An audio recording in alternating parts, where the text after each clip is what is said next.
From Upper Michigan Source, this is your Sports on Demand for Thursday, December 12th. I'm Mike Ludlum. With the latest snowfall canceling many high school basketball games in the southern UP, let's check on one up north where the L'Anse Purple Hornets met the Houghton Gremlins. This proved to be as close of a contest as it first might have appeared, depending on who you're a fan of. Hello, Brad Simonson. And just stick it right in the defender's face right there. And the Gremlins are on the board first with 3. Going the other way, Dylan Primo. Now they're going the other way. Great block by Eli Ostermeyer. Deshaun Allen takes the ball, passes it to Paul Jacobson. He drives and gets it to fall. Nice reverse layup, and Purple Hornets are ready to go. Ostermeyer has a little bit of trouble, but he gets the second try to go through, and L'Anse takes an early lead. Next, Mr. Simonson's at it again. Nope, not going to call a charge on that. Floats it home. Houghton led by 2 at the quarter, and the Gremlins led by 4 at the end, 50-46. On the scoreboard, Chassell gets 31 from Bill Radiola, defeating Baraga 77-51. Logan Latvis had 21 as Ontonagon edged Republic Michigami 46-42. Eli Local had 25 for the Hawks. Sawyer Stengard led the way for Ironwood, downing South Shore 74-49. A high-scoring contest, Wakefield Marinesco 86, Bessemer 71. We got something better than that coming up. Menominee and Peshtigo, they were postponed, so were about 7 or 8 other games. Negaunee doubles up Gwinn 68-34. It was Boyne City 56, the Sioux 39, and Cedarville defeated Detour in a battle of next-door neighbors 63-39. It was Brimley 85 and Harbor Light Christian 55. There's your big score. Ewan Trout Creek goes for 93. Hancock had 69 for the Panthers. Sophomores Jaden Borseth had 33 points and 18 rebounds, and Kelsey Gillick had 29 points and 12 boards.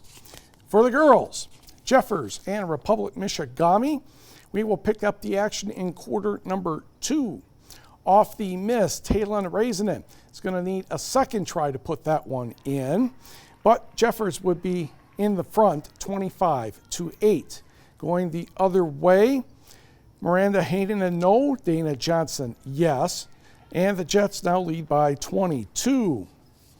After a scramble underneath the hoop, Miranda Hayden, Marissa Nordstrom, and Dana Johnson's going to be rewarded again for hustling down court, putting that one in nicely off the window.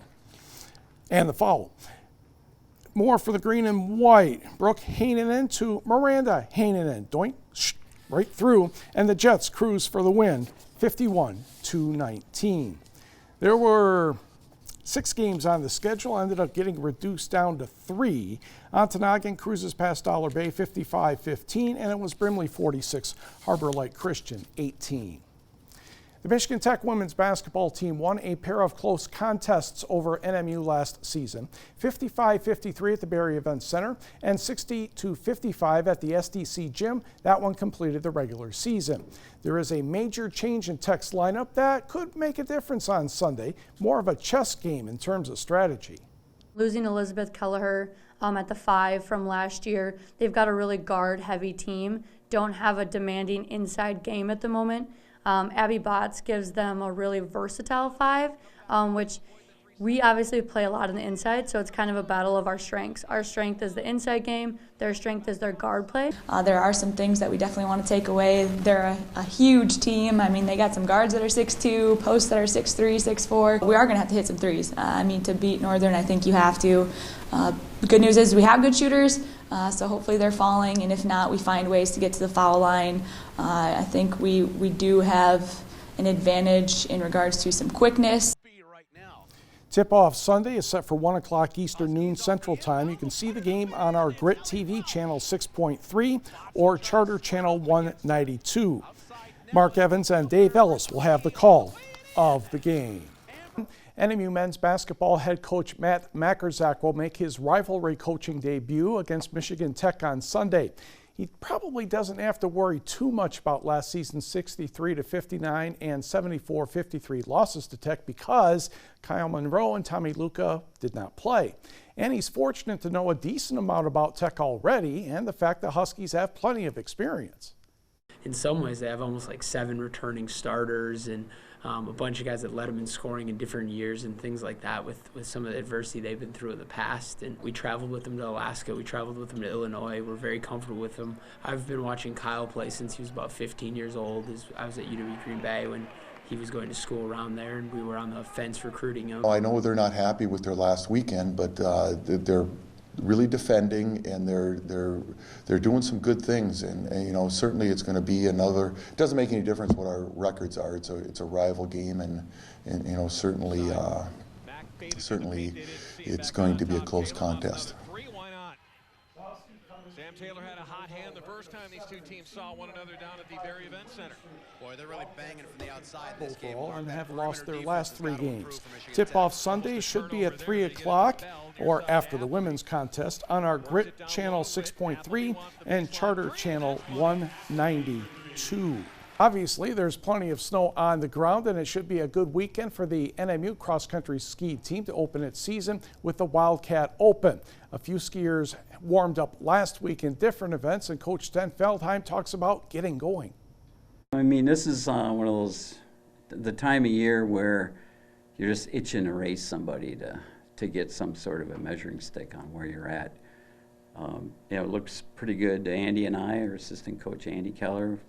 We're seeing some good things technically, but until we race somebody, we don't know if we're losing time on the hills or if we're gaining time on the hills, if we need to work on upper body or technique. You know, we do it all the time. We're always working on technique, but we need to race somebody, and we're looking forward to that this weekend. We'll be racing at Elk Saturday and Sunday against Michigan Tech. The freestyle race Saturday begins at 1 o'clock, while Sunday's classical races start at 10 in the morning. Also in sports, the Pistons lost to Dallas 122-111 in a game that was played in Mexico City. 6 Pistons were in double figures, but for the Mavericks, Luka Doncic ended up with 41 points, 12 rebounds, and 11 assists. Well, they tried. The Red Wings were in the win column last night, defeating Winnipeg by the score of 5-2. And in high school hockey, Matthew Hallinan scored twice as Jeffers defeated Sheboygan 4-2.